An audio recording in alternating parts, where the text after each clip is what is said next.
So my name is Gina Ty Wharton, and I'm a composer and a writer. I love sound and I love words and meanings. I was diagnosed with Asperger's syndrome in 2006 when I was 43. And I want you to listen to me from a special place. You can consider two things about me. As someone with a direct experience of Asperger's syndrome, I'm an inside authority on the autistic spectrum, and I communicate my experience fairly accurately. And because I'm speaking from my personal viewpoint, none of what I'm about to say is true, like an absolute truth. It's an opinion. And if, like me, you're on the autistic spectrum, or you care for someone on the autistic spectrum, you can take away something from this conversation and use it to enhance the way that you think about your life. So now you're listening from that special place. I shall begin. No, we live in a global society with a lot of different beliefs, philosophies, religions, sciences and truths. These days we cite Wikipedia as our scriptures and use the social networks as our boundaries. Friendships aren't confined to our immediate tribes, and I can connect with people from any culture that I can picture. I share my worldview with agnostics and Zen monks alike. The Dalai Lama is on Twitter, and so is Almighty God, though I think she has someone running her account for her, because I asked her for a Jaguar for Christmas and I did not get one.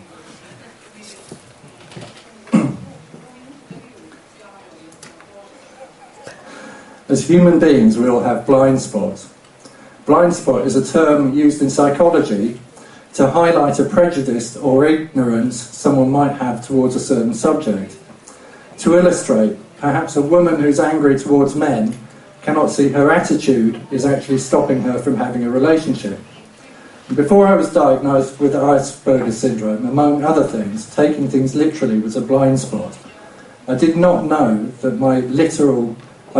how literal I was. I had no idea I was doing it, and my pedantic nature drove people nuts.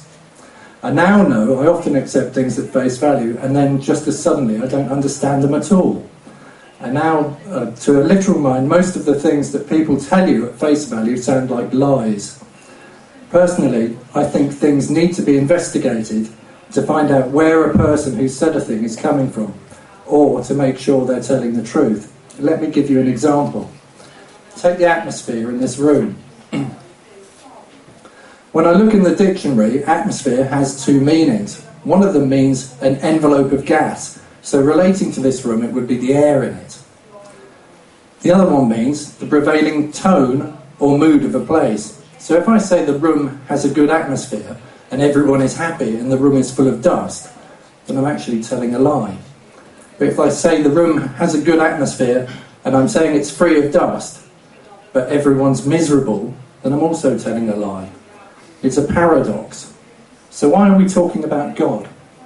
Because talking about God in the context of my special interest about understanding creation illustrates what it means to me to be autistic and how it affects my thinking. When I was a child, they told me a story about God, and I was really fascinated with it, and I'm actually still investigating it to see if it was true. You probably noticed that I always start investigations by looking up the meaning of something, so I know if I've understood it correctly. When I looked in the dictionary, God has three meanings and can be used as an exclamation. The dictionary says, God is the creator and ruler of the universe. The dictionary says, a God is an admired or influential person. And now I've been thinking about God for a very long time, but I'm not sure God has been thinking about me. Unless what the Hindus say is true, and that I am God. But I do not think I am God, because if I was God, I would give myself a Jaguar for Christmas and I would drive it very fast. Then I would drive it on the motorway and there would be no speed limit and people would have to get out of my way because they would say, God is coming and he's driving in his Jaguar and he's going very fast. And we need to get out of his way or he will smash into us and kill us and our car will be broken into little pieces and strewn across the motorway and there will be pools of blood and cogs and wheels and trees. And they'll have to send an ambulance with a loud siren. And God does not like ambulances with loud sirens because God has got Asperger's syndrome and loud sirens make him jump or get overloaded, and then he'll twitch and act strangely, so we'd better get out of his way because we don't want him to do that because it's weird. When I think like this and I tell people I'm thinking like this, they look at me and I do not understand their facial expressions and they say, "God almighty, Mark, are you mental?" And I know that they're using the word God as an exclamation. And I take things at face value and I think that I must be mental, and I get upset and I try and pretend to be normal. I actually went to hospital to find out if I was mental once, but they said I was not mental, and thinking about being mental was a symptom of panic disorder and agoraphobia. When I was younger, sometimes I did not go out for a very long time. I once stayed in my flat for several months and just went out if my friend came to go to the shop with me, and I only ate toast and smoked cigarettes, and I got very thin, and my mum said she used to worry about me. But it's not all about me. Because I shouldn't talk about me, because I'm not God, because I'm not superhuman, and I don't have a Jaguar, and this talks about making sure that people are telling the truth. So what is meant by God? Is God consciousness, some intelligent life force which animates all that is? If I think, therefore I am, then what am I when I'm not thinking? If I'm not thinking, perhaps I'm a feeling. Yes? Yeah.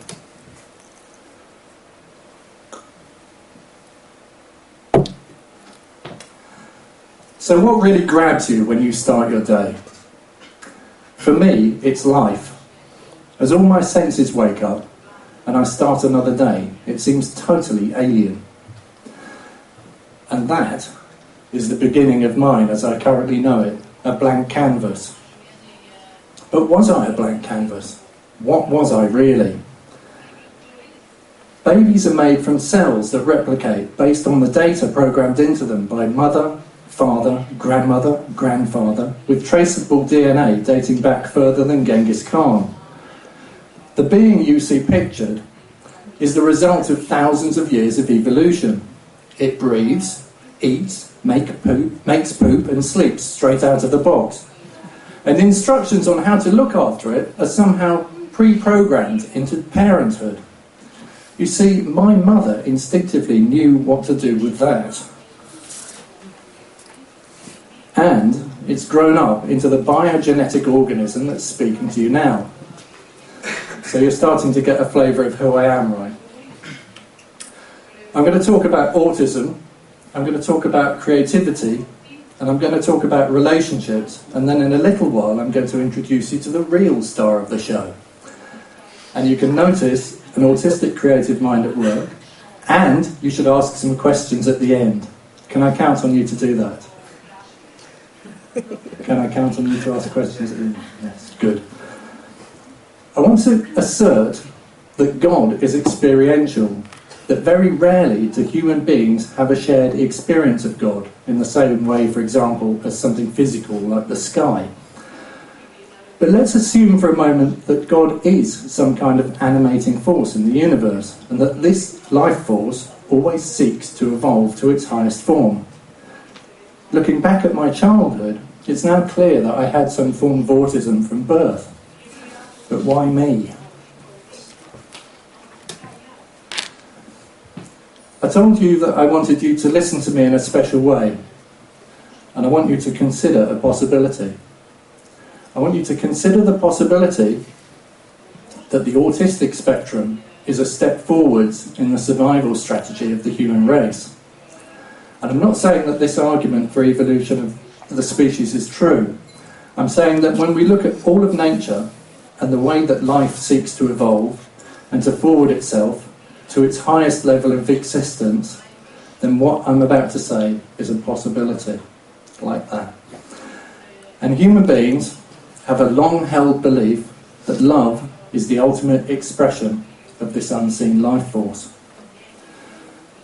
I'm on my motorbike there. It's the 1970s, and I'm making a peace sign. The Beatles gave us a marketable version of the Summer of Love. Ashrams and India, strawberry fields forever. Now I want you to imagine a world without love. Imagine a world where logic rules. We've all been told the autistic spectrum can be such a world, right? like people with Asperger's syndrome have no feelings, are pedantic and insular. Like Mr. Spock, they can't quite seem to connect. But connect to what? You? What if I was to tell you something very different? In my literal world, love is actually very important. Music, for example, is a highly emotive language. In skilled hands, it gets at the essence of who we are. As a composer, I would be totally lost without love. And my decision to be a writer was based on a passion for words. It not only felt like it would be a good thing to do, but I feel connected to something indescribably silent and blissful when I do it. For a man with internal dialogue that sounds like a crowd, the silence is sometimes worth more than the paycheck. I have strong feelings guiding me to do some things in life and not others. If I trust my gut, things almost always work out for the best, and everyone gets the benefit. Though sometimes what I see as being the right thing to say or do turns out to be socially unacceptable. But are social rules a measure of right and wrong? It seems to me anyone who says people who are on the autistic spectrum have no feelings is avoiding the obvious. The truth is sometimes uncomfortable. If life moves forwards because I'm compelled to take an inappropriate action, is it really inappropriate? I want you to hear what I just said from the perspective of, if all human beings were totally honest with one another about everything, what kind of a world would we live in? It seems to me that the autistic spectrum becoming more prevalent, that there must be a genetic move towards rather than away from being on the autistic spectrum. So let's celebrate it. I really do personally believe that the autistic spectrum is one step forward in our evolution. And for many other reasons, autism is an essential survival strategy for the human race, in the direction of the truth perhaps. Life seeks to adapt to environmental changes, and it seems unlikely that the rise in cases of autistic spectrum disorders can somehow not be linked to the transformation of our species. For some reason, the human race needs to adapt. And for those diagnosed with Asperger's syndrome, perhaps we're just one of many pioneers for that adaptation. Humanity just hasn't seen the whole picture yet. For me, telling lies to people just to please them makes me feel so bad about myself I can no longer stand my own company. So how would that be for you? If you were to consider all human beings like that, telling the truth. Autistic people are being singled out for failing at pretending, but the neurotypical way seems to be marked with a complete lack of real communication. So I say again, we're evolving towards telling the truth. And perhaps in evolutionary terms, the ability to focus on one thing or to have a distinct area of emphasis, a speciality, is of profound importance to our survival. When I do things that I have an aptitude for and then I do them with a passion, it's hard to find a disadvantage and to label it as a disability. In point of fact, the intense focus applied to any activity makes me considerably better at what I do than my comparable peers. For me, my evolution has been listening and sound. I really do have superhuman hearing and can pinpoint all sorts of things that other people don't even hear. And if you think you have nothing to offer society, you're wrong. There's a spark within each and every one of us waiting to become a shining light. If it takes 50 years to find an autistic person's aptitude and over the course of the rest of their life they give something back to humanity, then surely that initial exploration was worth it, however long it took. It seems many of you have already found, if you're autistic, it's about finding your strength, and then it's about finding a way to realise your passion.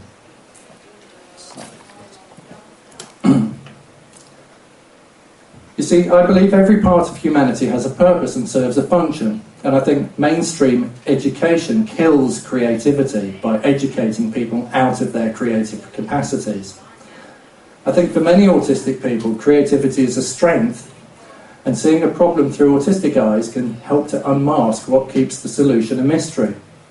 The autistic mindset is missing from the current homogenised tick-the-box version of society. Childhood for me was high IQ and special shoes, not being able to catch the ball, not being able to get the joke. My early school test scores were so good I was considered a child genius and offered a scholarship, yet at the same time I was gullible and vulnerable. And because I functioned particularly badly in groups, later I became bored and "Mark could try harder" appeared on every report card. What nobody noticed about me was my ability to listen. They just got annoyed when I jumped at loud noises, reacted to fluorescent lighting and disrupted the other children. The education system was not designed with people like me in mind, failed to find my strengths, accentuated my weaknesses and left me disempowered. We're already aware of the benefit of giving autistic people a voice. The creative mindset comes a poor second in school performance statistics, and artists and musicians end up in dead-end jobs, or worse still, unemployable. I think this is where we find the largest number of adults with autism, people who don't quite fit in. By having an expectation that we all conform to the same standards, we lose diversity. Diversity in entertainment, diversity in spirit and life force becomes diminished. Our nations turn to Prozac for escape and solitude, even suicide. When killing oneself becomes the highest form of self-expression available, surely something must truly be repressed. For me, self-expression was about finding a unique combination of talent that led to being a member of a technical support team for several leading music acts, from being the alien on the tour bus to building makeshift recording studios in French villas and other unlikely places.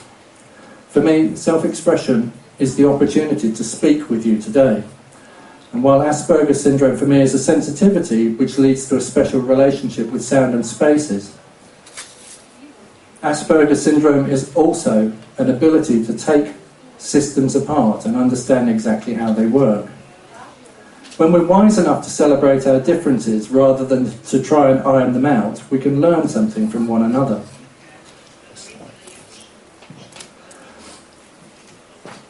So since being diagnosed with Asperger's syndrome, I've had a change in outlook. I used to think something was wrong. Now I recognise the way I am being is normal for someone on the autistic spectrum. It means I'm okay. Understanding I'm not a broken human being and how I am is normal for a person with my range of abilities has been truly liberating.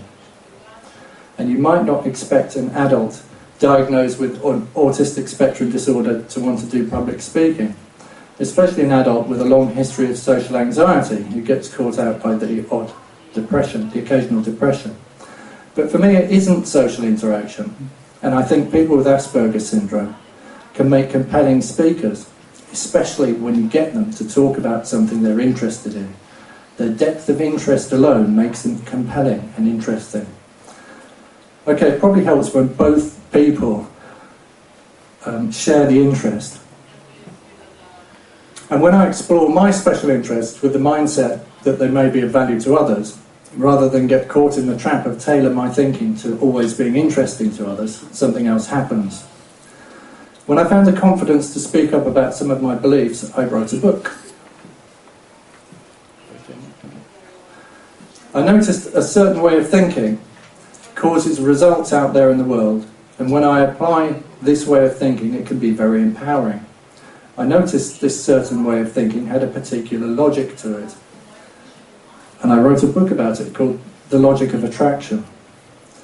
I'd love to say it was original thinking, but it's not. It's simply a look at the evidence for something from an Asperger's perspective, seeing that blind spot perhaps, or maybe it's just my story about it. I researched and combined 3 ideas. Malcolm Gladwell's Blink, Eckhart Tolle's Power of Now, and Rhonda Byrne's The Secret. I found a publisher. Guess where? The internet. And you can buy my book from Amazon, eBay or Lulu. As a tool, the internet is an incredible resource for a person with an autism diagnosis. It provides an escape from supermarkets who deliver at the push of a button, and perhaps if you're lucky enough, a passive income. Another new slide, please. Facebook. Ever get the feeling when you socialise that there's no point in being there? And I'm talking about real-world socialising with people. At family gatherings, I'm usually so anxious that I have little or no idea what's happening. I know more about my family from using Facebook. I communicate well with my brothers because of using Facebook. Having the power to communicate and really think about what I want to say before hitting send, I can delete and edit and make sure what I want to say is just right before sending it, helps me to form new relationships with people without them taking what I have to say in the wrong way. And I'm here because of Facebook. One of my friends introduced me to Vesna last year, and I came here to Slovenia to do a similar talk. It is about the ability to make a connection that will stick before I meet someone, so they're less likely to cut me off if I act in an unusual way. If I can get across who I am in text beforehand, the awkwardness that almost never voices my true feelings will have less of an impact on new friendships. Ironically, because it doesn't have a face, Facebook allows me a new level of communication, more literal, like me. And strangely, for the same reason, Facebook encourages neurotypical people to be honest in the way they never would be in a face-to-face communication. More literal, like me. It's almost as if Asperger's is being filtered through computer friendships to the rest of humanity. Anyone who's seen the 2010 film The Social Network cannot have failed to notice that Mark Zuckerberg is portrayed as somebody with Asperger's syndrome or high-functioning autism. And Mark Zuckerberg is the founder of Facebook, for any of you who don't know that. The very idea of sitting on a computer or a mobile phone goes against every existing social convention, and yet it works.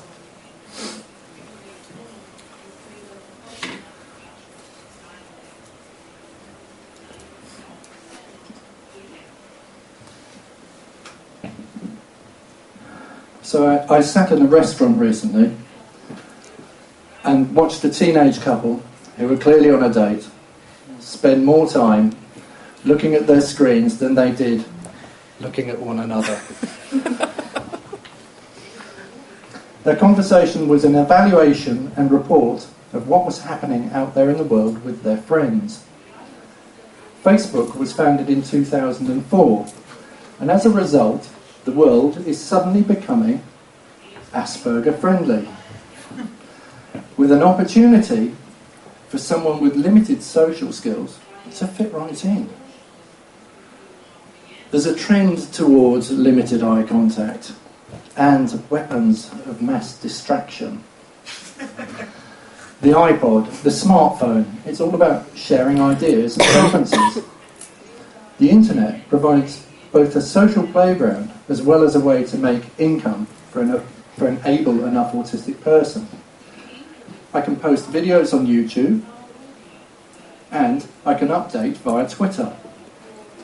One of my friends on Twitter, Carly Fleischman's profile reads, "I'm not able to talk out of my mouth, however I have found another way to communicate by spelling on my computer." Her story makes compelling reading. She gets to let to know people how she feels. She also writes a blog, and without this technology, she would be mute. For me too, the internet is a place to voice an opinion, and I usually write at least one blog post a week about one of my special interests.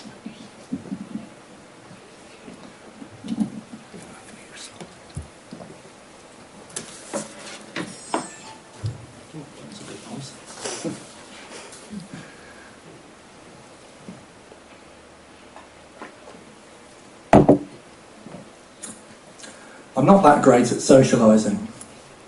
I sometimes look utterly miserable when I'm enjoying myself, unless I get drunk, and then I act like a maniac. My history with relationships has been disastrous.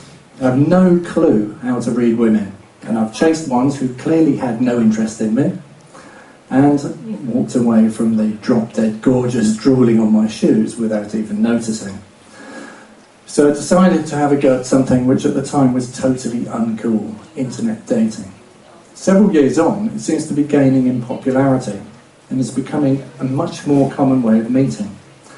In fact, as I said earlier, it's even become a part of the date to spend time on the internet. While it goes against all conceivable logic, I personally believe we're born into something like soul groups, or that, like every other aspect of nature, the human race contains patterns, and in those patterns one can observe certain data being repeated. In the same way that more than one person on the planet has blue eyes, someone else will share aspects of your genetic makeup and personality. Perhaps autism is one such repeat. Let's call ourselves the spice of life peppered throughout humanity. It's certainly empowering to think that our job is to find and help one another, perhaps to solve some incomprehensible spiritual puzzle. I've been wrestling with the concept of finding a soulmate for many years, and like all good investigations, I'd checked the dictionary.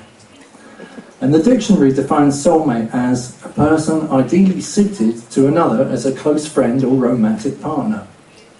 The bottom line was, I wanted to be in an intimate relationship. I wanted to touch that person at the soul level, and the only way it was going to happen was if I removed the mask, the illusionary cool, and opened up. I knew the personal ads were littered with people pretending to be something they're not. I figured that in order to find my soulmate, I'd have to reveal my true identity. And I spent many hours writing an online dating profile that would have made the average person cringe. I decided on several key things.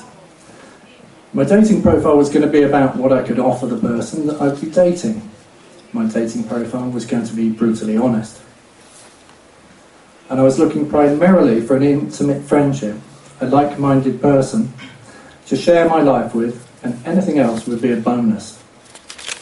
In my profile I wrote about architecture, steam trains, canal boats, computers, diesel engines, drag racing, music technology, self-development, the smell of burning coal, tractors, psychology, philosophy, food and red wine. I probably put down some other details as well. About a week later, in 2003, I received an email that said, "Hey Mark, compatible water sign here, hello, you sound interesting. Have a look at my ad and let me know if you want us to get to know each other. G. Do you want to meet my bonus?" You can press the button. I'd now like to introduce you to the love of my life, Gina Ty Wharton.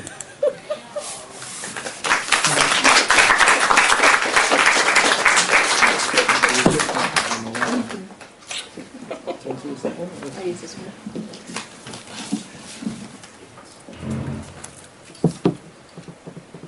Crikey, that's an old picture. Hello, Hello, I'm Gina. Thank you very much for that introduction, Mark. That was rather lovely. I'm going to spend the first couple of minutes just talking about myself a little bit, which is something I don't do very often. As much as it is wonderful to live with Mark, I rarely get a word in edgeways, so I'm going to make the most of it whilst I'm up here. My name is Gina Ty Wharton. I'm 38 years old. I live in Biggleswade in Bedfordshire in England. And as far as I know, I'm not on the autistic spectrum, the various tests that I've done and so on. I think I'm sort of brutally neurotypical as far as I can make out. I work in IT. I have done for years. I've worked with computers for years. On a day-to-day, I manage a big group of project managers who look after technical projects. I've always been around computers, always been very interested in computers, although these days I'm a lot less sort of technical hands-on than I used to be. It's still a really, really big passion for me. I also really love people. I love socialising. I love being around groups of people. I love speaking to people one-to-one. But I think I have an equal enjoyment of spending time on the computer talking to people as well. So I like both sides of the coin. I enjoy socialising in both ways.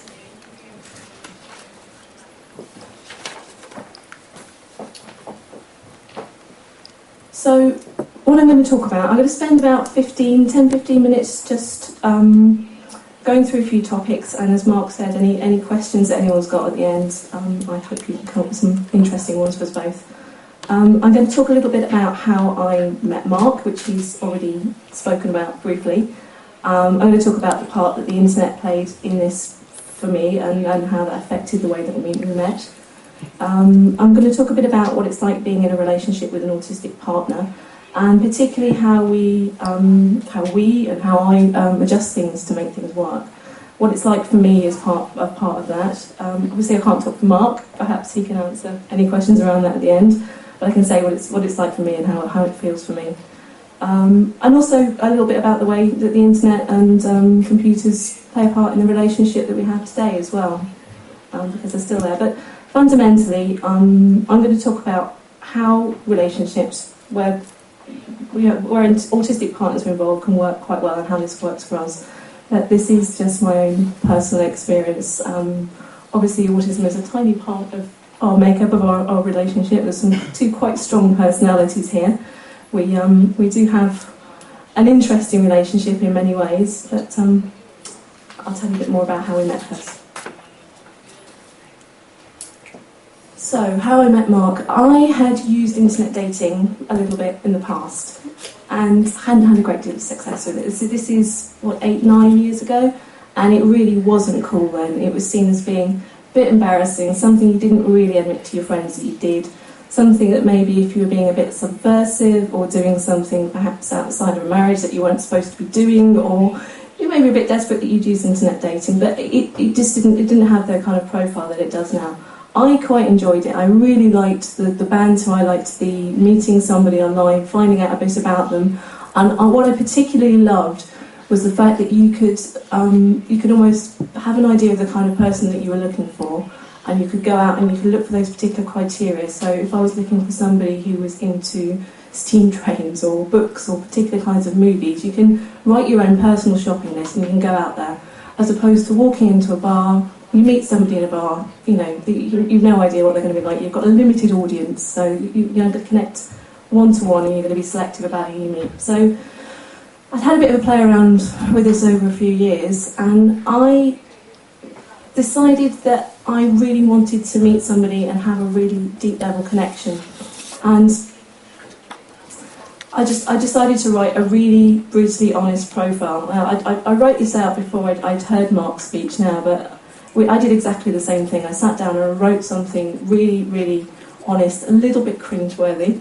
And as Mark has very kindly kept every email I sent to him, and obviously my profile and first email up there as well, fortunately it was really, really honest, because if it wasn't, he'd be pulling it out of his computer every now and again and having a good laugh at me because I'd made stuff up on there. So it was a good job, it was honest.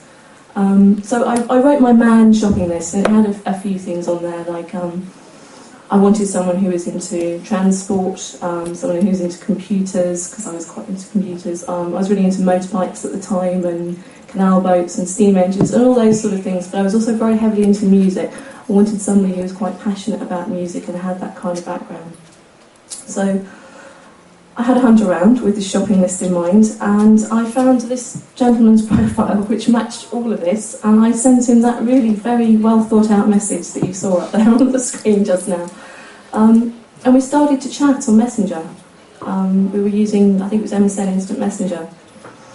And we spoke for quite some time, finding out about each other, just chatting about what we were into, what we liked doing, the kind of music that we listened to, what we'd been up to the night before, and our friends, and just all the kind of stuff. And it was really exciting, because the more I found out about him, the more he met my idea of the kind of man that I wanted to meet.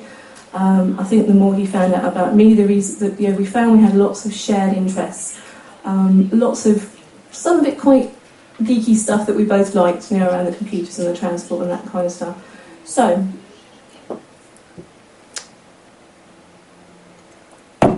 at that point, after speaking for some time online, we set up a first date. We set up to meet for lunch in Shepherd's Bush, which is where I was working at the time at the BBC, at a particular spot that was significant to me. And the deal was that he got to the tube station, and when he arrived, he phoned me. So I sat patiently waiting at my desk for the phone call, and the phone rang, I answered the phone, and my first reaction was one of shock, because the voice on the phone didn't match the sort of sparky, exciting person I've been speaking to on Messenger. Now, what I found out subsequently is the more stressed that Mark is, the more flat and monotone and low and low his voice goes. And he sounded so fed up about having to come and meet me. It just didn't sound like he really, was like, oh no, it's Mark, I'm here. Do I have to be here? It was sorry about that. Anyway, so it was a shock. That was the first shock, was hearing his voice. But I went downstairs and I went over to the tube station and met him anyway. And we got something to eat, and we walked up the road and we sat in the park, and we had our first date.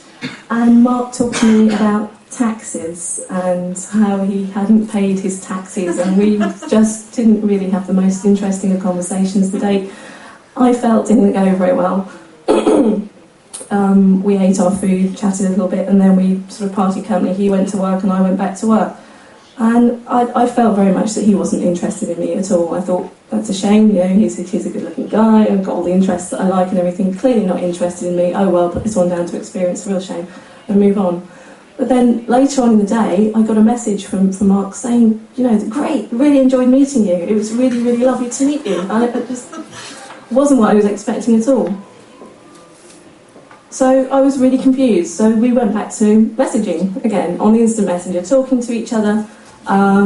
Got the whole spark going again, the whole rekindled conversations, and we built the online relationship back up again to a stage where we really knew a lot about each other. And then it was about 3 weeks later we met, and this time we met in a quiet space. We knew a bit more about each other, and it was just one-to-one. We had time to actually speak to each other. And there was alcohol involved, which obviously I don't advocate, but that kind of helped us to open up as well. But we got to a point where we could talk with the same kind of intimacy that we'd managed on Messenger, but we just hadn't managed to do face-to-face. After a short amount of time, I think I woke up one morning and realised that I'd fallen completely and madly in love with this man. I really had met the love of my life. He ticked all the boxes in terms of the sort of person I was looking for. And then, we made this connection. Took a bit of time to get there, but we've made this connection. So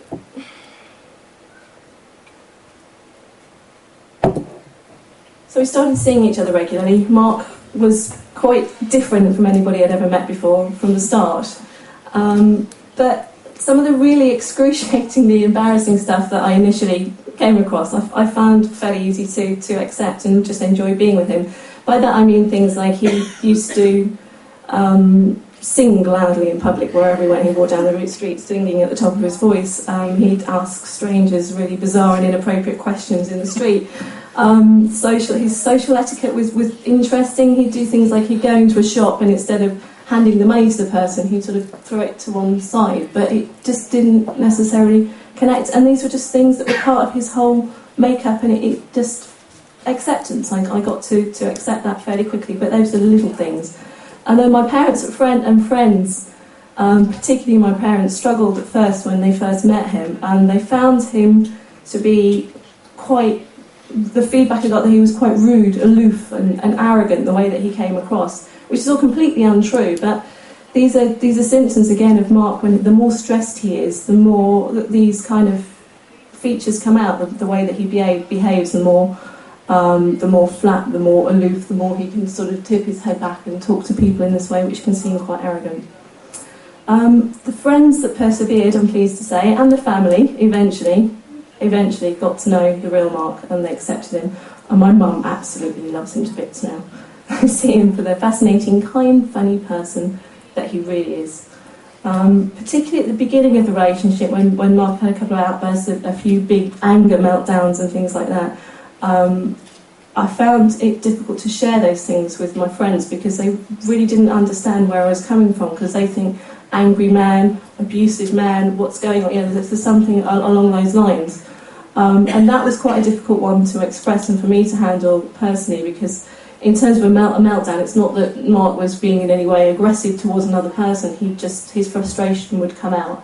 And that's something that's got less and less as we've got to know each other more, and he's more calm and relaxed around me. and calm.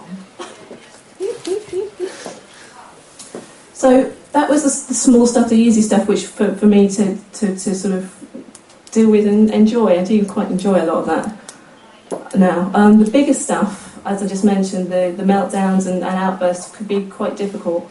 But what happened as we got to know each other more is that I started to recognise when one was coming on, and we'd have a discussion about it, and hopefully, I still do, learn how we can possibly avert it. So if there's something loud or annoying or intrusive or something that's really pushing and pushing and pushing, I can see he's just about to pop.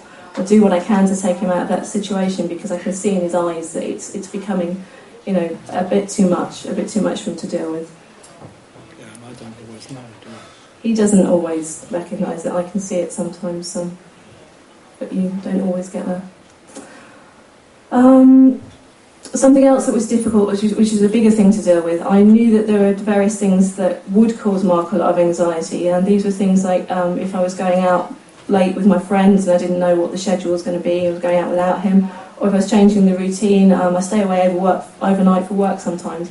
I know that's a problem, but it's not something that I'd be prepared to stop doing. So to deal with that, I just try and give as much notice as possible, so if there's a change, that he knows about it. But that does drive me nuts. It's part of it, but it's something that I do find more difficult to deal with.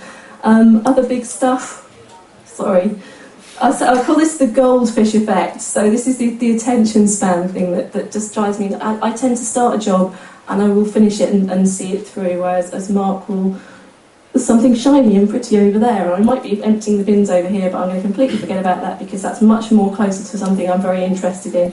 I'm going to go over there and do that instead. So the goldfish, the 7-second attention span spinning around the account, again, that's something else that drives me nuts. So we don't tend to go out to bars, we don't do the socialising all that often. So I have to find ways to make sure that I get my own needs met. So I go out with friends, I go and socialise with my own friends.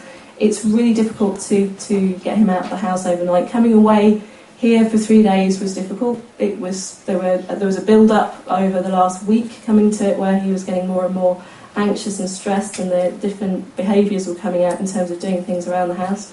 It's just part of it. It's something that's always going to be there. It's something to accept. What I do is to try and stay as calm and grounded as possible, to try and give him the space, sort everything out I possibly can, not make a big deal of it, and just get on with it and give him as much support as I possibly can. Something I have really changed in my behaviour, and I'm really grateful for this actually, I'm glad that I've changed it because I'm much happier.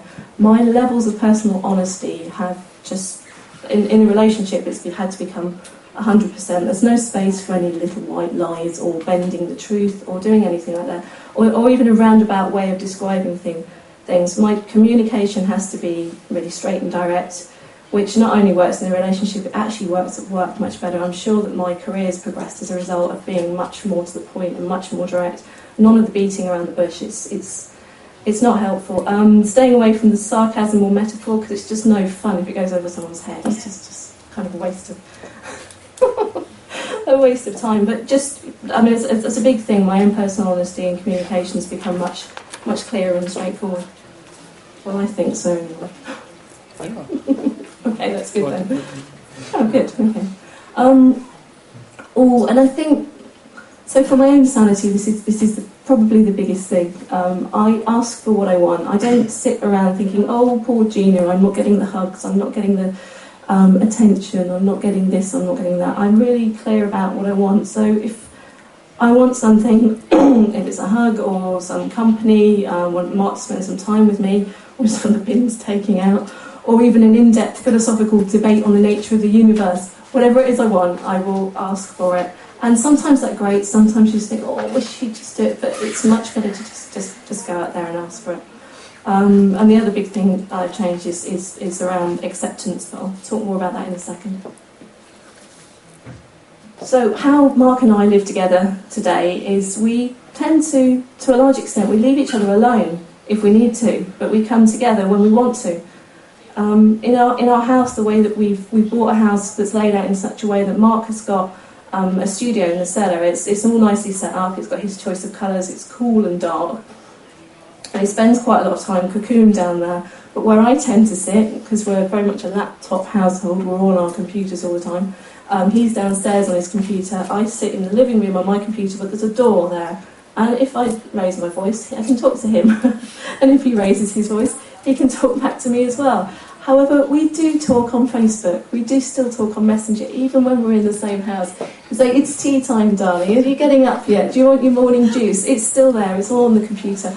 I post on his Facebook page. He posts on mine. East, our son, posts on both of our Facebook walls. It's just, you know, even when you're under the same roof, it's kind of nice, but it's just become part of the relationship. It's the way that we work. I work full time during the week. Mark stays at home. He does the school run. We have usually a pretty clear routine at the weekends, which means that we all spend time together as a family. I quite enjoy that. It's nice. We have, you know, a really clear set routine. If Mark's feeling upset or sulking, it's a lot about you here, isn't it? Yeah. If you're upset or sulking, Talk about yourself. yeah, I will talk about myself. I find it very hard to talk about myself. If he's upset, particularly if it's something to do with me, he might not talk to me about it, but a quick check on his Twitter feed normally tells me exactly what's up, because he's got no problem telling the whole world what a complete pain I've been, or what I haven't done, or what I've done to upset him. And that's fine, because at least I can go and find out, unless he decides to block me, which has only happened once so far. But it's there, and whilst, you know, perhaps another woman might have to put up with the man just sitting there and being kind of silent and not giving any information, at least I have got a conduit. It's almost like having a manual for Mark. You know, I can go and find out what's actually going on in his head, because with the iPhone it just goes straight out there. His latest thoughts, sometimes completely inappropriate things about our relationship, things that we've been doing, all goes out there. Facebook, Yeah, you should follow me. Yeah, you should find out what we're doing. Please don't.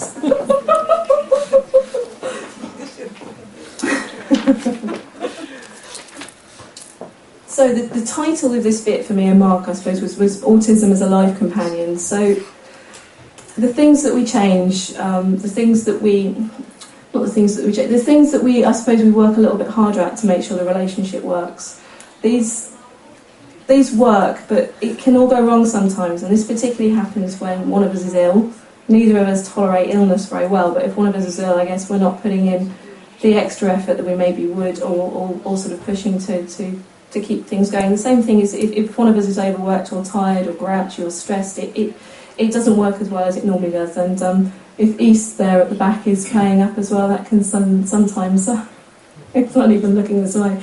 That can sometimes have effect as well. And also, Mark mentioned it earlier on, if he's really depressed, if he gets really down, that can have a huge effect on the way the relationship goes.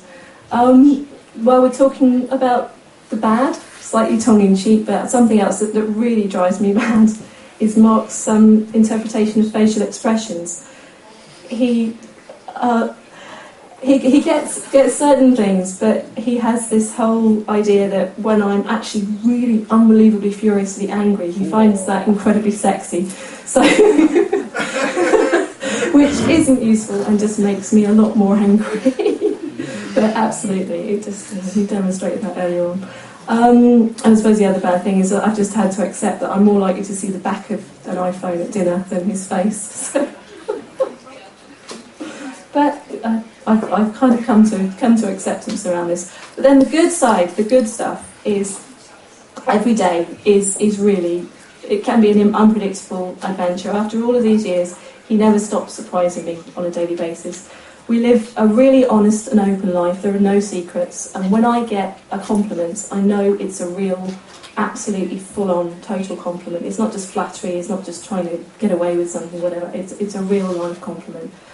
The security and total love and the belief that I have in that love and commitment from another human being is something I've never experienced before. It's quite overwhelming sometimes, in a good way.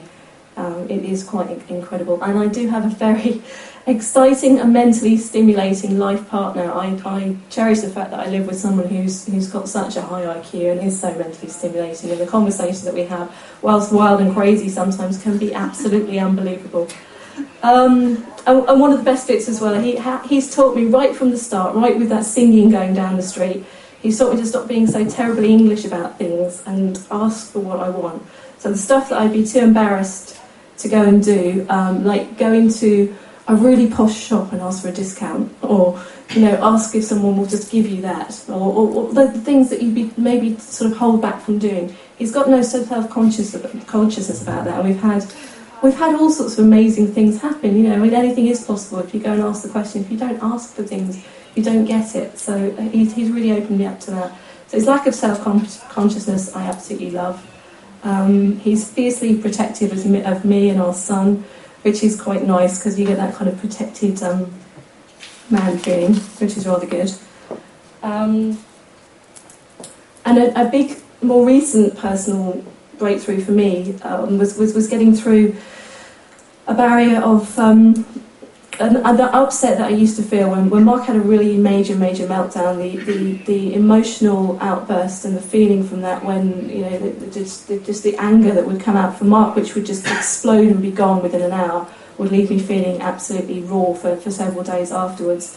And it's something that I've just worked through, and I seem to recover much faster now. I don't think it's that I don't care, I just deal with it much better. I think I've got to a point where I realise it's actually nothing to do with me, it's just I've accepted that particular part of him. And that's the key thing to the success of any long-term relationship, whoever's in it, is complete acceptance of your partner, and love and acceptance of everything that is and is not with your partner, while at the same time constantly pushing the boundaries of what's possible, so moving forward together with that acceptance and trying new things out. I've seen Mark grow so much as a human being over the last few years, and he's achieved things that he would have thought completely unthinkable a few years ago. He does baby naming ceremonies, he does speaking, he does all sorts of incredible stuff. And he's constantly pushing the boundaries of what's possible with social anxiety, with the other things that he struggles with. And all of those things, pushing the boundaries, affects the quality of the relationship that we have together. So I just wanted to round off quickly by talking about myself again. I personally am quite a self-contained, self-assured human being. I'm quite happy. I'm very comfortable in my own skin. I don't need very much assurance from my partner that I'm okay, that everything's okay. I'm quite happy with who I am. Quite a positive person. I've got quite a positive outlook, and generally my life works out pretty well for me. All works out perfectly, and as far as I'm concerned, I have the perfect partner. I have the perfect child. Some days are off days, but generally all's good. And I think that is also key to the way that we work together. I think if I was perhaps a bit more clingy and a bit more needy and a bit more, I don't know, it would be a bit more of a struggle, a bit more irritating. There you go. That kind of says it all. A bit more irritating. Yeah, absolutely. Again, that's just my personal opinion. I've always felt that way though before I met Mark. So Mark is absolutely the love of my life, and 9 years later, this January, 9 years after we first met, we will return back to the same spot that we first met on, as we do every single year, and we'll go through the same routine of having the lunch date in the Caribbean restaurant that we go to, and we'll sit down whether it's raining or snowing or whatever it's been doing every time over the last 8 years.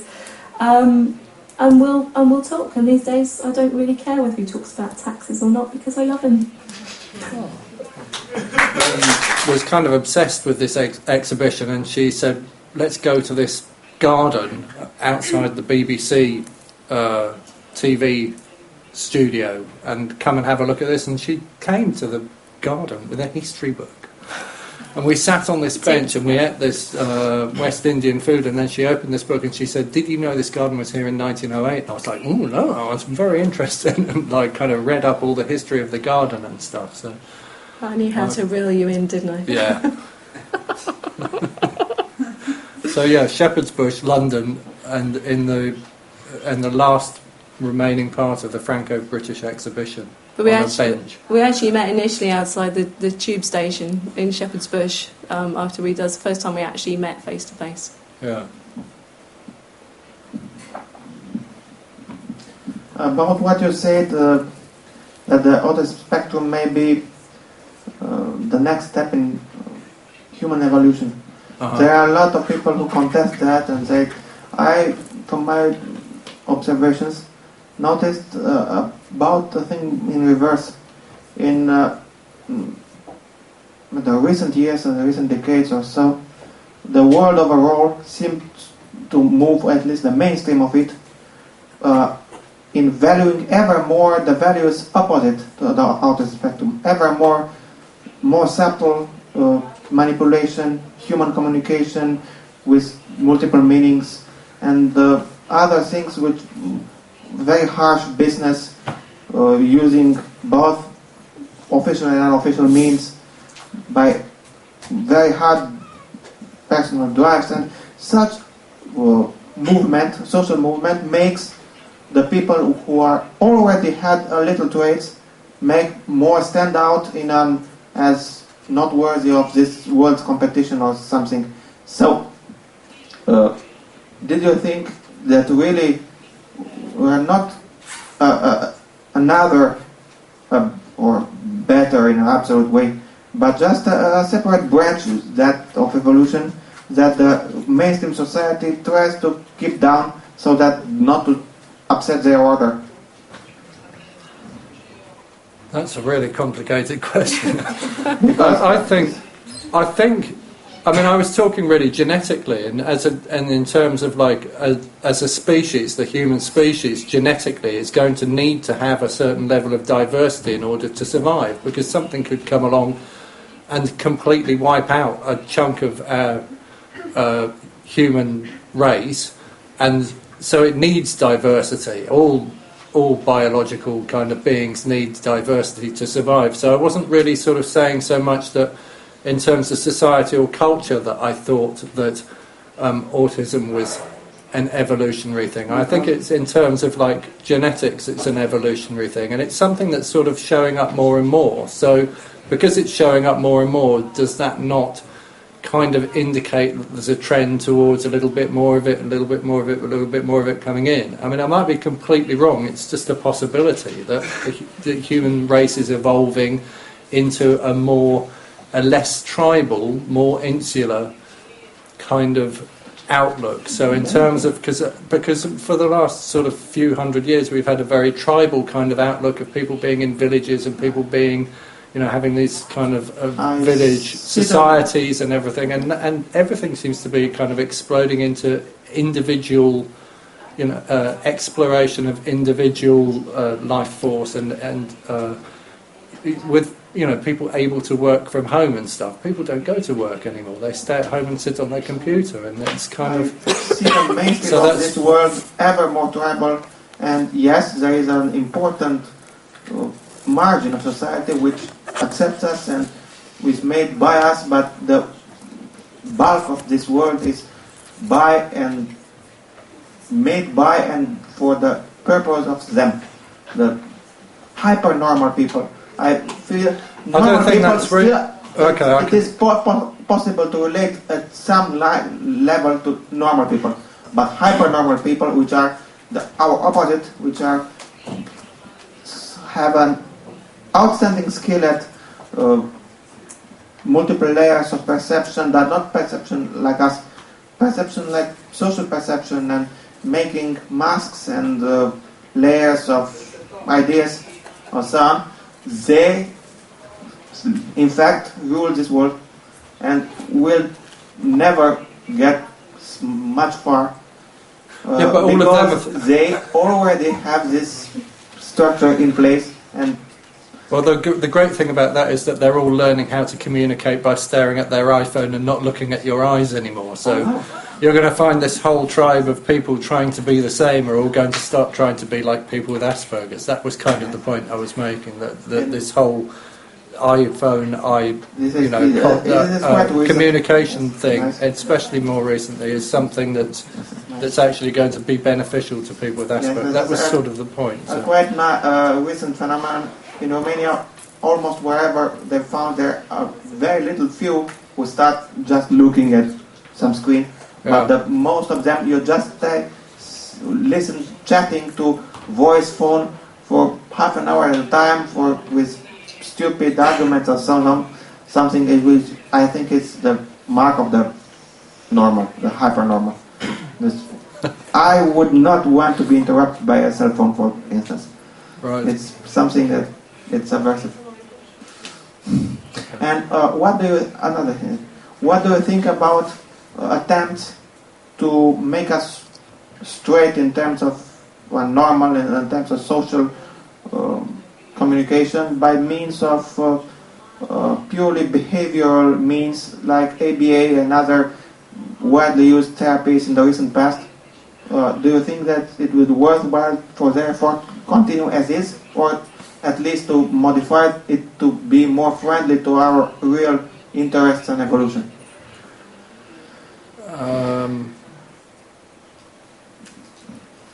That's another complicated question. I mean, I've had various different kinds of therapy and CBT and things like that, and it's helped me to be able to integrate with society and people, and helped me with communication. So I think it's kind of a meeting, isn't it? Because they're two very different worlds, and we need to kind of get them to, a communication medium where both sets of different thinkers can understand one another more readily, I think. So I think any kind of system that helps people with Asperger's and people who are neurotypical to understand one another is probably useful at this point. So yes. Did that answer the question? Yes. Yes, good. Нашето тогавашно вprašanje se lahko tudi v slovenščini. Sorry, did it? No, see, she can't get a word in edgeways now. Somebody ask her a question, then I won't feel like I'm talking all the time. I don't need to talk anymore. Sure. Blush. John. I know. Does it go back round to the beginning? How does it do that? I don't know. How do you put it back this time? I do have a question, but I feel bad because it's more a Mark question and a Gina That's question. all right. I I don't need any more questions. It's okay. Okay, I'm sorry. It's regarding creativity. Yeah. It's fairly obvious from the first part of your talk that you've had a lifetime in which you've expressed creativity a lot. Yeah. In various forms, and presumably also you spent a lot of time being creative with other people that don't have Asperger's. From your kind of observations, have you noticed any significant differences in the kind of creativity that you express versus what they express?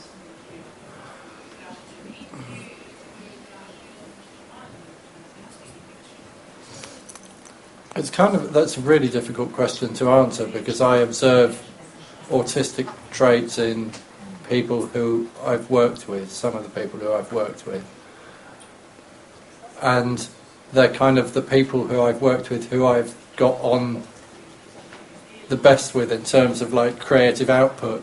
I probably have some kind of autistic traits as well. So the creative people who I know who are quite clearly neurotypical. I don't know. I would say that they probably have a very different way of expressing themselves, but it's more about, it's a different kind of self-expression, I think. So I'm really not sure how to answer that question. I think in answer to your question, yes, I have observed that there's a difference, but I can't really pinpoint exactly what that difference is. So it's both; they're both kinds of self-expression. It's almost like the Asperger's way is more about being very focused and still, and the neurotypical way is like kind of a flowering of kind of consciousness. Does that make sense? So the Asperger's version is to sort of like is to really kind of zone in on something and create something meticulously and come out with something which has beautiful detail, whereas the neurotypical version sort of more like an explosion of like, hey, look at me, wow, look, flowers, And it's like so it is a difference. Yeah, I think. Does that? I'm going to stop there. Maybe I'll talk to you about it later. It's a beer talk, I think, really. Yeah. Sounds like a good beer talk to me. I can't name specific people really. So.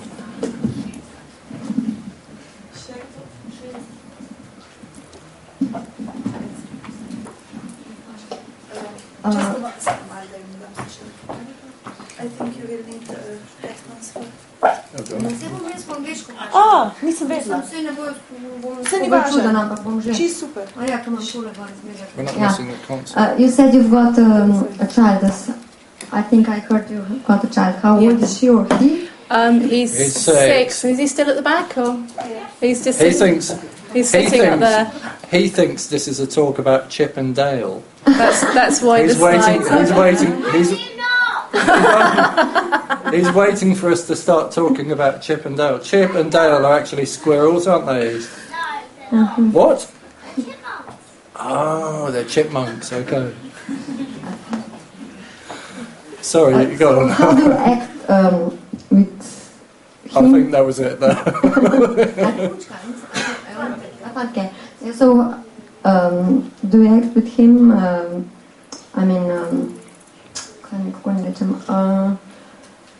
Is this that you have an Asperger's syndrome? Do you think it shows how do you act with your child? Is it different than your... Yeah, you answer it actually. I can't really answer you because I don't know any different to know what it would be like not to have Asperger's syndrome and have a child.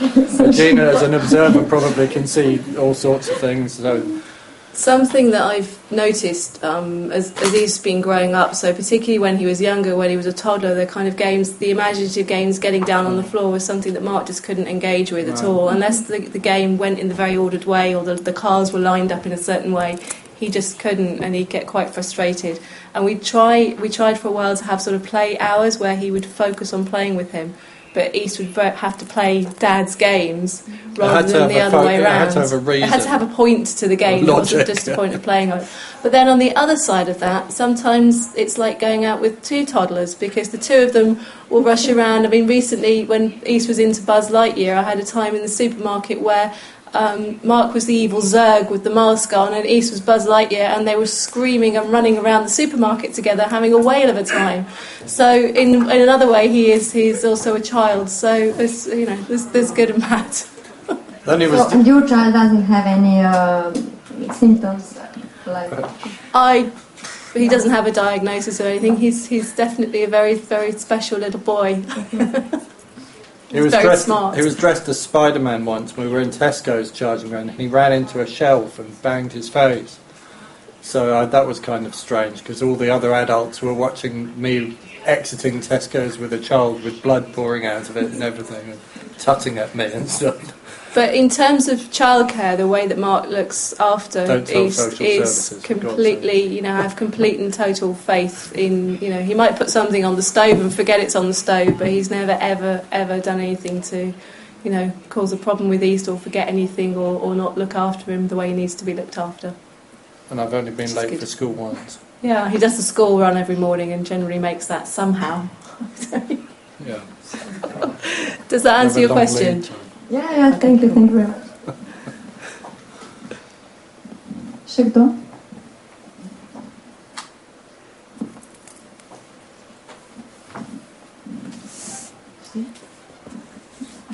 Thank you. Okay, thank you very much. Thank you very much.